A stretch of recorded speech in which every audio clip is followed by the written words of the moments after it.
अब से थोड़ी ही देर में प्रधानमंत्री नरेंद्र मोदी आने वाले हैं और ठीक मेरे पीछे आप इन जो बच्चों को देख सकते हैं, ये सारे बच्चे यहां केंद्रीय विद्यालय मॉस्को के हैं और ये सारे बच्चे यहां इकट्ठा हुए हैं प्रधानमंत्री नरेंद्र मोदी के स्वागत के लिए।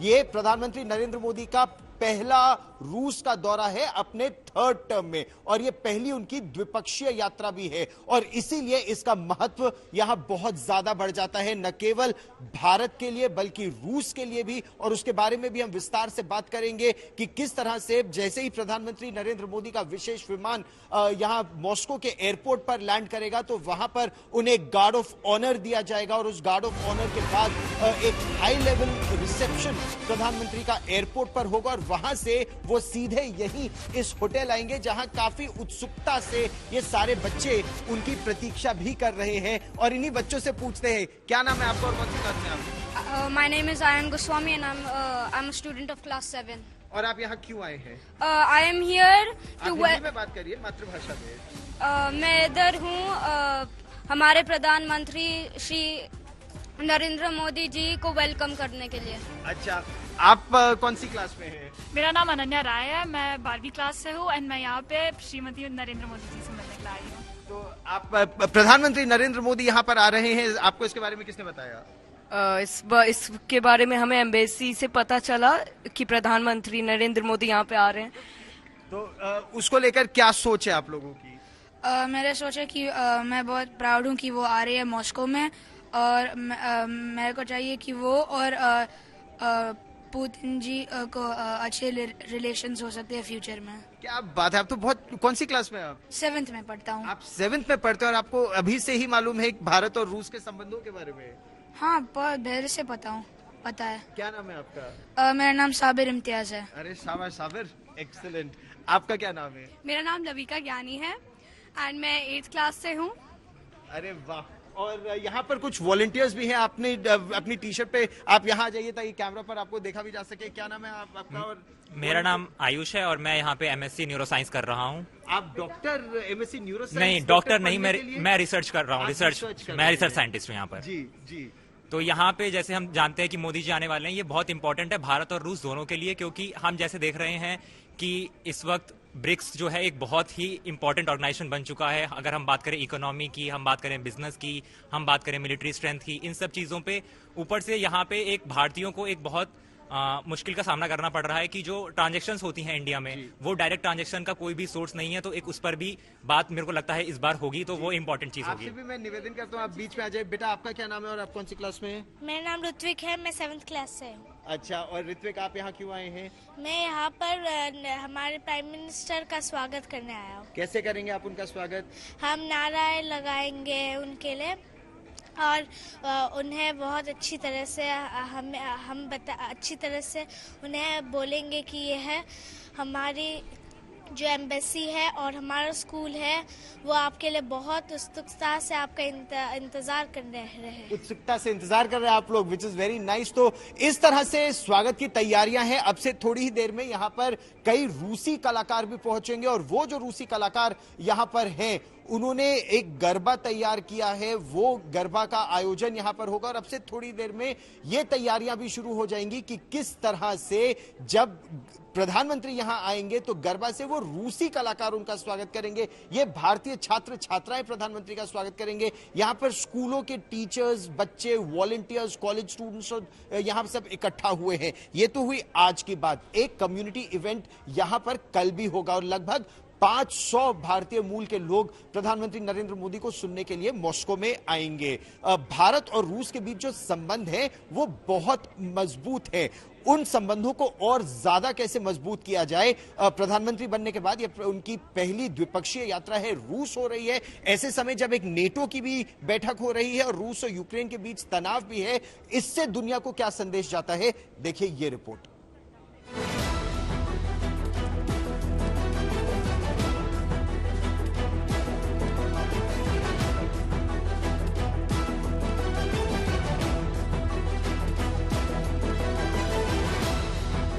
दिल्ली से रूस और ऑस्ट्रिया के दौरे पर रवाना हुए प्रधानमंत्री मोदी का विमान अब से कुछ ही पलों में मॉस्को के व्नुकोव 2 अंतर्राष्ट्रीय हवाई अड्डे पर उतरेगा।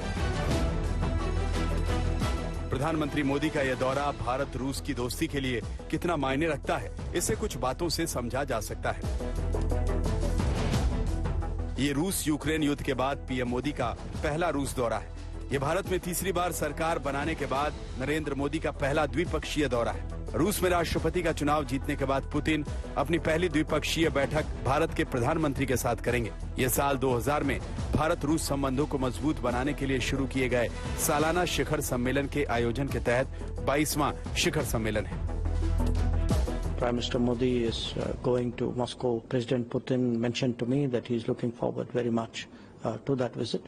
So I think preparations are underway. Obviously, our discussions contributed to it. But what will come out, you will have to wait till the visit is. 2014 और 2019 में चुनाव जीतने के बाद पीएम मोदी ने पड़ोसियों को महत्व देते हुए 2014 में पहला दौरा भूटान का किया था। 2019 में उनका पहला दौरा मालदीव का था। 2024 का चुनाव जीतने के बाद वो G7 के लिए इटली जरूर गए, लेकिन द्विपक्षीय दौरे की बात करें तो उन्होंने रूस को पहले देश के तौर पर चुना। लिहाजा रूस ने भी उनके लिए लाल कालीन बिछा दी है। रूस के राष्ट्रपति व्लादिमीर पुतिन और प्रधानमंत्री नरेंद्र मोदी के बीच जो द्विपक्षीय वार्ता है वो न केवल भारत और रूस के संबंधों को और मजबूत बढ़ाने की दिशा में एक बहुत महत्वपूर्ण कदम है, बल्कि रूस की दृष्टि से देखा जाए तो अमेरिका समेत पूरे पश्चिमी देशों को एक बहुत बड़ा संकेत है। अमेरिका की लगातार कोशिश ये रही है कि रूस अलग थलग पड़ जाए, लेकिन ऐसे में जब भारत जैसे सशक्त प्रजातंत्र के प्रधानमंत्री अपनी पहली द्विपक्षीय यात्रा के लिए रूस को चुनते हैं तो इससे रूस पूरे विश्व में अपना सीना और चौड़ा करके तान के खड़ा हो जाता है, क्योंकि रूस के साथ भारत जैसा प्रजातंत्र खड़ा है। मोदी और पुतिन के बीच 3 साल बाद आमने सामने मुलाकात होगी। पिछली मुलाकात दिसंबर 2021 में हुई थी, जब पुतिन दिल्ली आए थे। इसके बाद यूक्रेन युद्ध शुरू हो गया और पुतिन के विदेश दौरे बेहद सीमित हो गए। लेकिन पिछले साल दिसंबर में पुतिन ने विदेश मंत्री एस जयशंकर से मॉस्को में मुलाकात की और कहा कि वो मॉस्को में प्रधानमंत्री मोदी का इंतजार कर रहे हैं।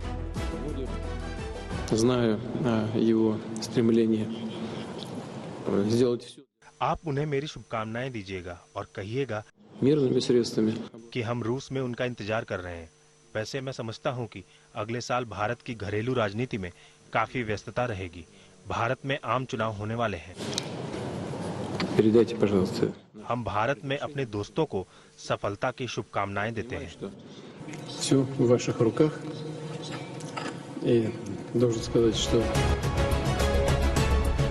आमतौर पर पुतिन राष्ट्राध्यक्षों से मुलाकात करते हैं, लेकिन भारत के विदेश मंत्री से मुलाकात कर उन्होंने संकेत दिया कि भारत उनके लिए कितना महत्व रखता है।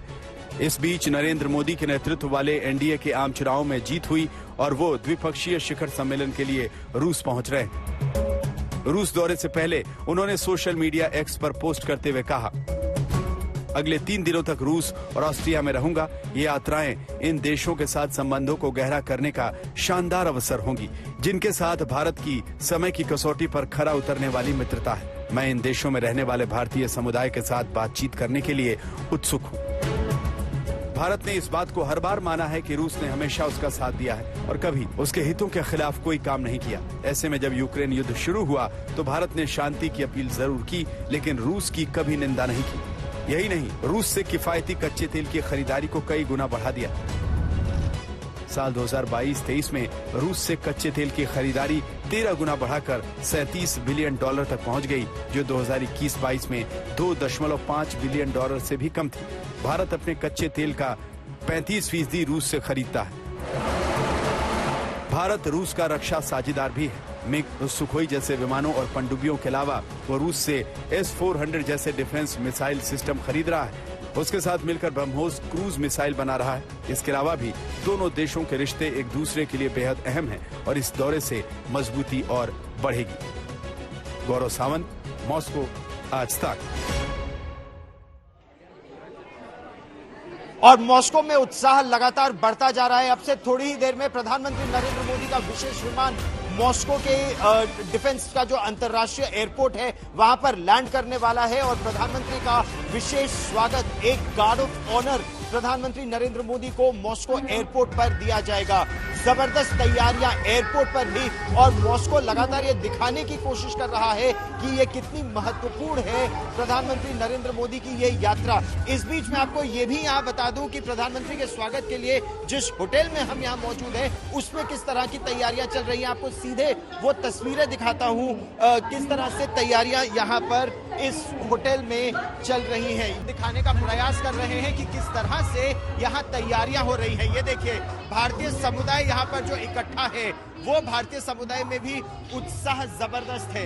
ये जो कलाकार हैं ये सभी रूसी कलाकार हैं, और ये रूसी कलाकार यहाँ पर गरबा नृत्य की इस समय तो प्रैक्टिस कर रहे हैं, लेकिन प्रैक्टिस के अलावा वो यहाँ पर प्रधानमंत्री को दिखाना चाहते हैं कि भारतीय संस्कृति से वो कितना जुड़े हुए हैं। इस बीच मैंने रूस में भारत के राजदूत एम्बेसडर विनय कुमार से बात की कि इस बैठक में ये इतना महत्वपूर्ण क्यों है और क्या क्या निकल कर आ रहा है।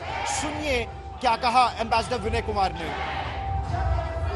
क्रूड ऑयल हमने यहाँ से सस्ते में खरीदा है, रिफाइन करके विश्व में बेचा है। रूस की भी मदद हुई, भारत की भी और विश्व की भी। क्या ये आर्थिक सहयोग और बढ़ेगा आने वाले समय में?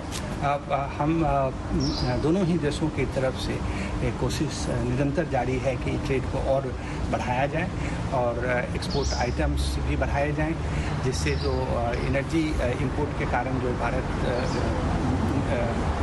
पिछले कुछ सालों से कर रहा है, जिसके कारण ट्रेड इम्बैलेंस बढ़ा है, ट्रेड डिफिसिट बढ़ी है, उसको कैसे कम किया जाए। इन्वेस्टमेंट एक बहुत ही अट्रैक्टिव फील्ड है, जहाँ की आज Indian companies Russian oil fields में इन्वेस्ट किए हुए हैं और नए अपॉर्चुनिटीज हमेशा ढूंढते रहते हैं। उसी तरह से रशिया ने भारत में भी इन्वेस्ट किए हैं। एक बहुत अभी जो मैं कहूँगा कि सबसे नया जो इन्वेस्टमेंट है वो रेलवेज में है, जहाँ वंदे भारत की ट्रेन्स वहाँ बन रही हैं। सो हम समझते हैं कि आगे आने वाले वर्षों में ये कॉपरेशन और घनिष्ठ होना चाहिए। यूएस वर्किंग यही नहीं, देखिए कई बिंदु हैं जिस पे भारत और रूस अपनी इस मैत्री को, अपने संबंध को और आगे बढ़ाने का प्रयास कर रहे हैं। ऐसे में दुनिया की निगाहें इस बैठक पर है। कल क्रेमलिन ने बाकायदा एक औपचारिक प्रेस कॉन्फ्रेंस में यह कहा कि जो पश्चिमी देश है वो खासे जेलस है इस संबंध को देखकर, क्योंकि अमेरिका की कोशिश लगातार यह है कि रूस अलग थलग पड़ जाए। लेकिन जब भारत जैसे सशक्त प्रजातंत्र के प्रधानमंत्री अपनी पहली औपचारिक द्विपक्षीय यात्रा के लिए अपने तीसरे टेन्योर में रूस आते हैं, तो इससे रूस का भी सीना चौड़ा हो जाता है। क्या संकेत इससे जाता है, क्या मानना है एम्बेसडर विनय कुमार का, हम आपको वो सुनवाते हैं। भी बहुत घनिष्ठ स्ट्रेटेजिक पार्टनर है, रूस के भी बहुत घनिष्ठ स्ट्रेटेजिक पार्टनर है, नेटो की एक बहुत महत्वपूर्ण बैठक इस समय हो रही है, तो ये संदेश क्या जा रहा है? ये विजिट तो बायलैटरल कॉन्टेक्स्ट है इसका, लेकिन भारत और रूस के बीच में जो संबंध है उससे बहुत बड़े हिस्से को दुनिया के और बहुत बड़े पॉपुलेशन को फायदा होता है इस संबंध से। और हम जो जब लीडर्स मिलेंगे तो विश्व में जो हो रहा है, क्षेत्र में जो हो रहा है, उन सारे इशूज़ पे डिस्कशन होने की संभावना है। तो मैं ये कहूँगा कि ये जो संबंध है ये ग्लोबल पीस के लिए है, स्टेबिलिटी के लिए है और कॉमन प्रॉस्पेरिटी के लिए। अच्छा, एक महत्वपूर्ण मुद्दा और भी है जिस पे भारत के प्रधानमंत्री नरेंद्र मोदी और रूस के राष्ट्रपति व्लादिमीर पुतिन की बातचीत होगी, और ये जो महत्वपूर्ण मुद्दा है वो ऐसे कुछ भारतीयों को जिनको बरगलाकर यूक्रेन में ऑपरेशंस के लिए भेज दिया गया, उनमें से 2 की मौत भी हो गई और यह आंकड़ा लगभग 50 बताया जा रहा है। उनकी सुरक्षित वापसी भारत कैसे हो सकती है? जो 2 लोग ज़ेप्रोजिया के पास पंजाब के मारे गए थे, उनके पार्थिव शरीर को कैसे वापस लाया जा सकता है? और भारत के पास जो जानकारी है कि वो लगभग 50 ऐसे लोग हैं जो गैर कानूनी तरीके से संभवतः यूरोप जाने का प्रयास कर रहे थे और ह्यूमन ट्रैफिकिंग के तहत उनको फंसाकर इस ऑपरेशन के लिए भेज दिया गया यूक्रेन में। क्या उनकी सुरक्षित वापसी हो सकती है? क्या है उसका रास्ता? यह प्रश्न भी मैंने एम्बेसडर विनय कुमार से पूछा। क्या था उनका उत्तर? सुनिए। यहाँ अगर युद्ध के क्षेत्र में फंस गए हैं या वहां पर उनका इन्वॉल्वमेंट है, कुछ लोगों के मारे जाने की भी खबर है, उस पे क्या बातचीत चल रही है? हम आपने देखा होगा कि विदेश मंत्रालय के प्रेस रिलीजेस भी हमने इशू किए हैं। हम कॉन्स्टेंटली रशियन गवर्नमेंट के साथ मिलके इस इशू पे बात कर रहे हैं और हमारा आग्रह है कि भारतीय जो धोखे से यहाँ रिक्रूट किए गए हैं एजेंट्स के थ्रू, उनको रिलीज़ किया जाए, उनको डिस्चार्ज किया जाए। कुछ लोग रिलीज हुए भी हैं और हम चाहते हैं कि जितनी जल्दी हो सके बाकी जो हैं उन सबको भी रिलीज कर दिया जाए। आपने आज तक पर हमसे बात की एम्बेसडर साहब, बहुत बहुत धन्यवाद। भारत और रूस के बीच जो पारंपरिक संबंध हैं वो रक्षा के क्षेत्र में बहुत मजबूत रहे हैं। चाहे आप 50 के दशक की बात करें या उससे भी महत्वपूर्ण 70-71 के दशक की बात करें, तो 71 के युद्ध में जो भूमिका रही थी रूस की, उसने भारत की बहुत मदद की थी और वो संबंध लगातार, कारगिल की लड़ाई हो 25 वर्ष पहले 1999 में या उसके बाद, लगातार वो संबंध मजबूत होते रहे हैं। लेकिन आने वाले समय में, आने वाले दशकों में ये संबंध और मजबूत कैसे होंगे? क्या ये केवल रक्षा के क्षेत्र तक सीमित रहेंगे? भारत के प्रधानमंत्री नरेंद्र मोदी और रूस के राष्ट्रपति व्लादिमीर पुतिन एक विजन की बात कर रहे हैं कि आने वाले समय में ये संबंध और मजबूत कैसे होंगे और उसमें व्यापार, वाणिज्य और कनेक्टिविटी की बहुत महत्वपूर्ण भूमिका है। कनेक्टिविटी यानी रूस का जो फार ईस्ट का इलाका है, व्लादिवोस्तोक का इलाका, उस इलाके को चेन्नई से जोड़ना, वहां से व्यापार को आगे बढ़ाना, वो भारत के पूर्वी क्षेत्रों के जितने सी पोर्ट्स हैं उनको व्लादिवोस्तोक से जोड़ना, मुंबई को मॉस्को से जोड़ना, फिर आर्कटिक सी, नॉर्थ सी में एक कॉरिडोर बनाकर वहां व्यापार को बढ़ाना आर्कटिक में, और फिर एक नॉर्थ साउथ कॉरिडोर। कैसे इस पर चर्चा आगे बढ़ रही है फ्यूचरिस्टिक कोऑपरेशन की, उस पर क्या कहना है भारतीय राजदूत का, हम आपको वो भी सुनवाते हैं। नॉर्थ साउथ कॉरिडोर तो काम कर रहा है, उसमें ट्रेड हो रहा है उसके थ्रू। उसमें और इन्वेस्टमेंट की और फैसिलिटेशन की ज़रूरत है। जो सारे जो कंसर्न कंट्री हैं उनके रिलेवेंट डिपार्टमेंट जो है वो मिलकर इन समस्याओं को सुलझाने की भी कोशिश कर रहे हैं। हमारी बातचीत आर्कटिक काउंसिल के तहत में और उस एरिया में, पोलर एरिया में कोऑपरेशन के लिए भी हो रही है। नदर्न सी रूट पे भी बातचीत चल रही है कि किस तरह से भारत और रूस उसमें और कोऑपरेशन करें, जिससे ट्रेड के जितने सारे रास्ते नए नए खुले, उतना ट्रेड बढ़ेगा, लोगों का भी आना जाना बढ़ेगा, टूरिज्म भी बढ़ेगा। तो ये कांस्टेंट एंडेवर है और आगे आने वाले महीनों और सालों में हम देखेंगे कि नॉन ट्रेडिशनल न्यू रूट्स भी यूज में लाए जाएंगे। भारत और रूस के संबंध बहुत मजबूत हैं, लेकिन प्रधानमंत्री नरेंद्र मोदी और रूस के राष्ट्रपति व्लादिमीर पुतिन के जो निजी संबंध हैं वो भी दशकों से बहुत मजबूत रहे हैं और ये तभी नहीं शुरू हुए जब नरेंद्र मोदी 2014 में पहली बार प्रधानमंत्री बने। हम आपको तस्वीरें दिखा रहे हैं सन 2001 की। उस समय अटल बिहारी वाजपेयी भारत के प्रधानमंत्री थे। अटल बिहारी वाजपेयी इस द्विपक्षीय बातचीत के लिए जब मॉस्को आए थे तो उस समय नरेंद्र मोदी इस यात्रा का एक हिस्सा थे और एक करार उसमें जो हुआ था उसकी भी आप तस्वीर देखिए। 2001 में वो गुजरात के मुख्यमंत्री भी तब तक नहीं बने थे। 2002 में वो गुजरात के मुख्यमंत्री बने थे, लेकिन ये जो करार हुआ था उस समय भी व्लादिमीर पुतिन रूस के राष्ट्रपति थे और आप ये देखिए ये संबंध उस समय से चले आ रहे हैं। गुजरात के मुख्यमंत्री नरेंद्र मोदी और उन्होंने किस तरह से प्रधानमंत्री बनने के बाद इस संबंध को और आगे बढ़ाया, लगातार मजबूत किया।